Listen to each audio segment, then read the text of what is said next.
Today I'm going to review Fable 2 pub games for the Xbox Live Marketplace.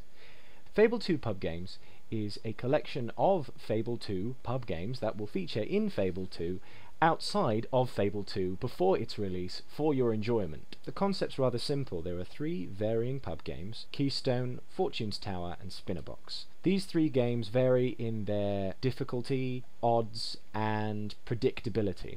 From the offset, it's actually quite hard to make money, and this is where a lot of haters on the internet in various forums have a problem with the game. A lot of people are saying they downloaded the trial version and instantly got into debt, and that's because they aren't playing the full version. I hate to play devil's advocate here, but the full version, you have better odds once you unlock the other games. It seems to be the idea that if you persevere, you learn how the games work, and you eventually create a system that works for you personally, in which you're betting on your side, using the odds to your advantage. This is one of the good things about Fable 2 pub games. For the most part, and this is exclusively really to Fortune's Tower and Keystone only, I'll get on to Spinnerbox in a moment, you are able to manipulate the odds in Fortune's Tower and Keystone. You can, for example, in Keystone, bet intelligently, having your lowest win being above what you've bet entirely, so that if you win that lowest one, which you might not in the end, you'd still make some money, rather than losing everything in your pocket. I'll start with Fortune's Tower. Fortune's Tower is a card-based game in which you bet against the probability of certain numerical values of cards put together. And as each layer of cards is laid down, as you can see here, more possibilities for matches on the above row happen. When this happens, those two cards can stop the game. Now, you have a card face at the top called your gate card. This can replace the first burnt card you discover. However, there are also hero cards, who can save the entire row no matter how many burnt cards there are in that row.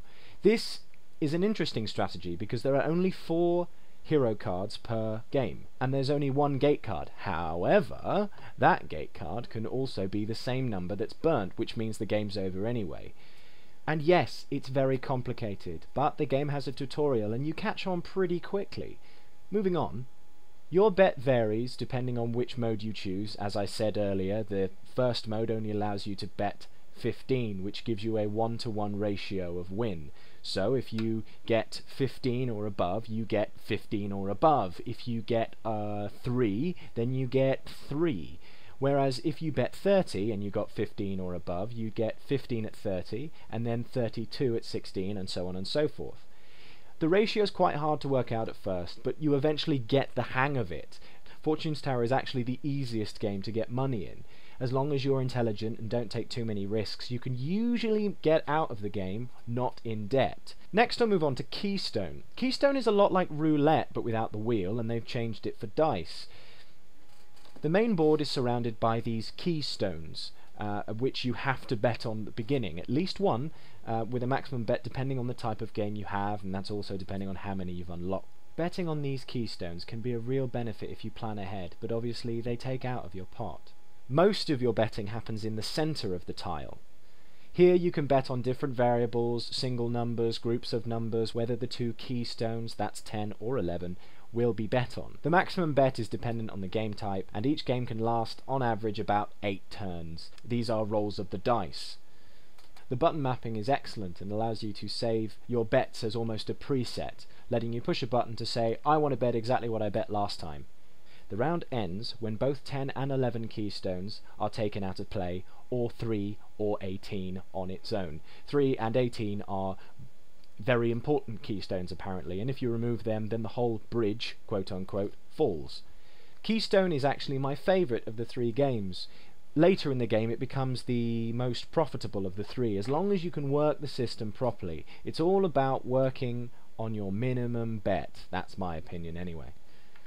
The third and final game that's in Fable 2 pub games, what a long name that is Spinnerbox. Spinnerbox is frustrating. I'm going to say it out loud. This is probably where a lot of the haters have come along and gone, what the fuck is this? Because you know what? What the fuck is this?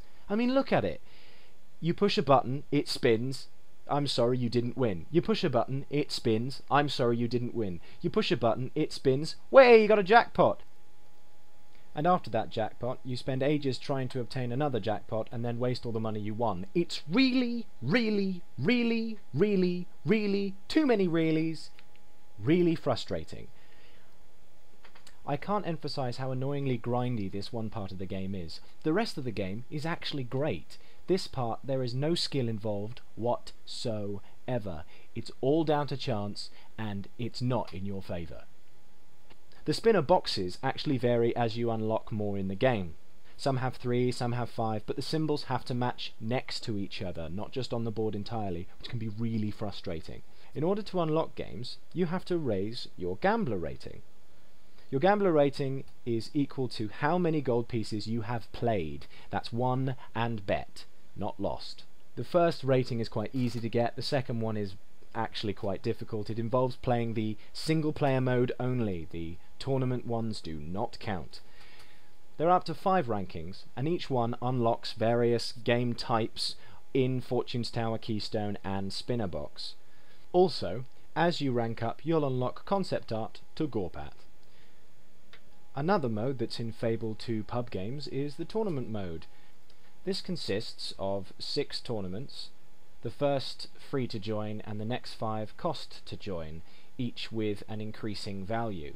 The more you pay to join a tournament, the higher the first place prize will be. However, if you place 2nd, 3rd, 4th or 5th, you'll still get more money than you put in. And if you place in the top 5, you'll unlock an item which you can import into Fable 2 when it comes out in October. These items vary from small things like pie that doesn't make you fat, to some clothes, hairstyle tattoos, and ultimately special weapons for the 3 styles of fighting: gunplay, swords and magic. Although the actual stats of these weapons haven't been released, it looks like they're going to be pretty badass, although it has been stated that you will not need these to be great at the game. Each of these items has a value which suggests that maybe they could be sold if you didn't need them, which is nice. Tournaments in Keystone and Fortune's Tower consist of rounds. In Fortune's Tower there are 2 rounds. There is the separate tables and the final table. In Keystone you play 5 rounds and the person with the highest bank wins. Unfortunately, Spinner Box is increasingly frustrating in tournament mode. It is 100 goes of pushing the A button. Who doesn't enjoy that? Fable 2 Pubgames promises the ability to merge the character in Fable 2 Pubgames with your Fable 2 hero. This also means that you'll merge his debt, if there is any, when Fable 2 comes out, so you've got to be careful. As I've said before, a lot of people are complaining about how difficult the game seems to be, but it's all about perseverance and understanding how the games and the odds work. If you understand them, you'll actually gain from the game, and it seems to be that that is the idea. It's a way of placating the masses who have been waiting for Fable 2 and giving some other people an idea of what the world's a bit like.